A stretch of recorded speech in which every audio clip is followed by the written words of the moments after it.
台湾茶文化协会伫咧台南文化中心举办深入茶趣茶文化的特展，透过将近40位的学生共同来呈现展出的内容，包括茶具、茶果，佮有茶室的展演，佮有讲座、书法展。透过丰富的展览，充分表现出台南最近几档推展茶文化的成果。这次我们的展览呢是由4位陶艺家，然后在1楼的都是我们台湾陶艺家，本土陶艺家，然后2楼呢是2个茶艺的大空间，然后都是以茶器具，然后呈现呢1楼下面那边呢是春夏的风格呈现，楼上会有一个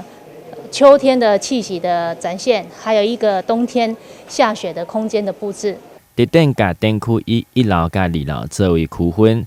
，1楼以书法佮有灰仔茶具为主，2楼是用茶室布置为2大区，2大区分别用无同的风格来做展出，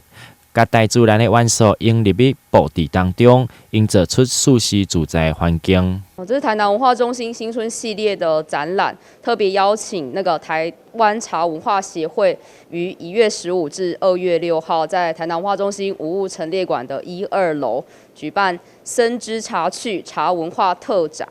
那在1楼的部分有很多的茶具，然后陶艺作品，还有书法家陈明德的作品。那他书法作品行云流水，那写的主题都与茶有关。那2楼呢，他考量到